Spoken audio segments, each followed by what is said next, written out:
Right. So many of these connectors are sitting there with plugs that won't plug into modern cars.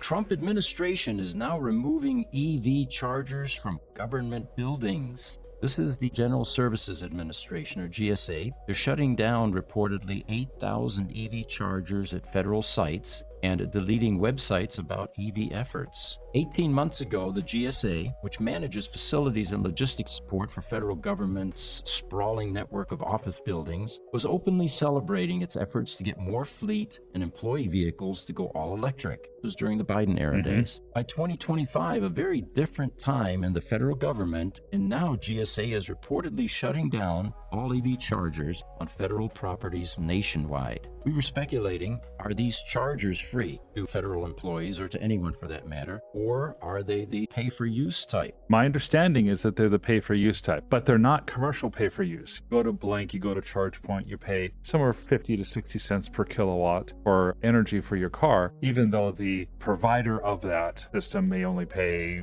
8 cents or 12 cents or something like that.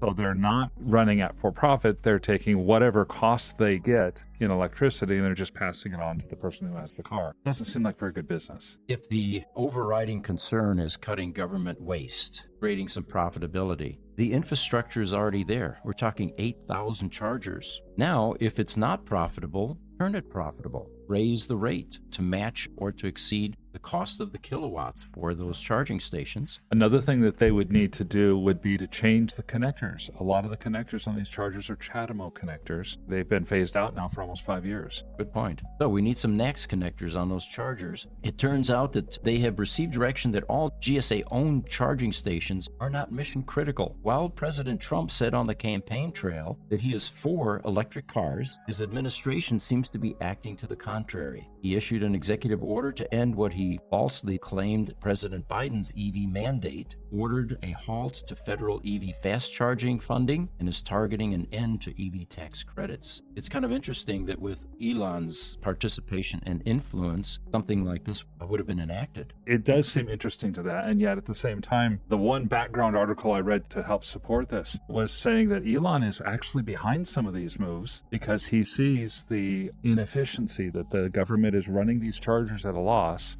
And so it's like, shut it down, just get rid of it. They say as far as the GSA is concerned, it was tasked with phasing out many of the government's fossil fuel-powered vehicles with zero-emission ones, once requiring that all light-duty federal acquisitions be electric or plug-in hybrid vehicles by the end of 2027. We'll have to see how that alters, changes,